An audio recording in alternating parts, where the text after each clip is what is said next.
Okay, now the bearing construction of a hydrostatic bearing, that is a sliding contact bearing, is slight different. Actually, not very different, but it's a very theoretical part. Let's see.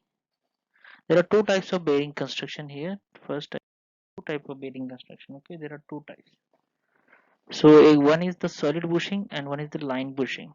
So this figure one shows, and figure two, as I told you, that figure one shows this solid bushing and line bushing. Here also it is done here. So this is the solid bushing. You can see that the oil hole is there. Oil hole is there. So a solid bushing bearing as shown in figure 2a.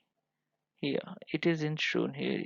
Okay, this types of oil grooves is been formed here.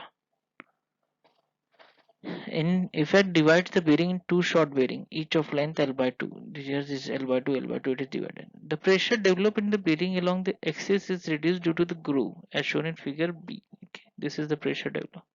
So without groove it is this, and with pressure it is this. This is the permissible one.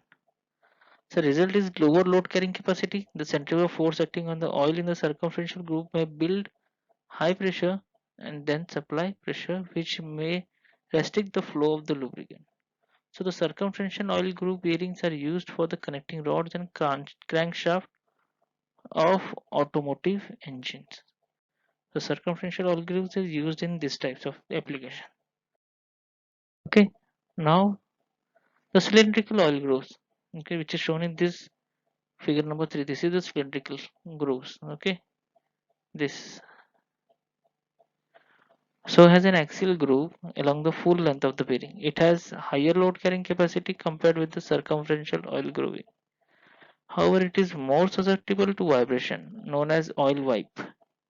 Cylindrical oil groove bearing are used for gearboxes and high speed.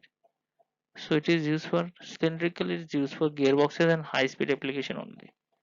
And circumferential is used for the engines and the crankshaft, which we have said. In practice, different patterns of oil grooves are obtained by combination of cylindrical and circumferential. Let's see this. There are different patterns. Some oil rings are provided. So the principle of an oil ring bearing is illustrated figure this. And this is the oil bath. A tub is there and which splashed the thing.